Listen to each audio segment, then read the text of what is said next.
హరిప్రసాద్ గారు సప్లిమెంటరీ ఉందా? ఈ సందర్భంగా ఒక కొటేషన్ని ఉదహరిస్తాను sir. To ruin a country or race, there is no need for war or weapons. Just habituate them to drugs. ఒక జాతిని కానీ ఒక దేశాన్ని కానీ నాశనం చేయాలంటే యుద్ధాలు ఆయుధాలు అవసరం లేదు అధ్యక్ష. వారికి మత్తు పదార్థాలు అలవాటు చేస్తే చాలు ఆ జాతి నాశనం అయిపోతుంది అనేది ఇది ఒక యుద్ధ తంత్రం సార్.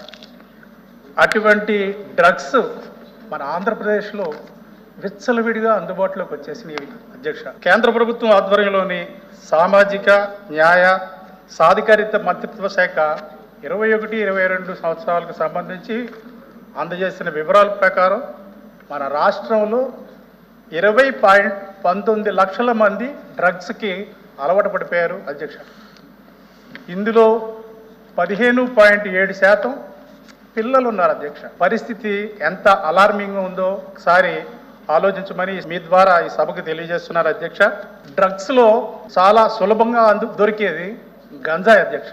ఈరోజు అనధికారిక అంచనాల ప్రకారం మన రాష్ట్రంలో 15,000 కోట్ల రూపాయలు విలువ చేసే గంజాయి వ్యాపారం జరుగుతుందంటే ఈ మహమ్మారి ఎంత భయంకరంగా ఈ రాష్ట్రాన్ని ఆవరించిందో మనం అర్థం చేసుకోవచ్చు అధ్యక్ష.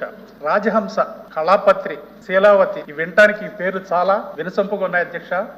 ఇవన్నీ మన రాష్ట్రంలో దొరికే గంజాయి పేర్లు అధ్యక్ష. ద బెస్ట్ క్వాలిటీ హిమాచల్ ప్రదేశ్లో దొరుకుద్ది అనేది ఒక అంచనా అధ్యక్ష.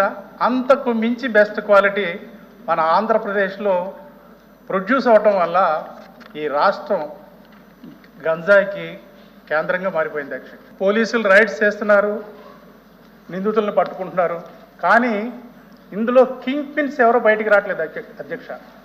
ఇంతవరకు ఈ మాదక ద్రవ్యాల సామ్రాజ్యం వెనకాల ఎటువంటి వ్యక్తులు ఉన్నారు, ఎవరు ఉన్నారు, వాళ్ళని ఎవరు పెంచి పోషిస్తున్నారు అనేది ఈ ప్రపంచానికి తెలియట్లేదు అధ్యక్ష.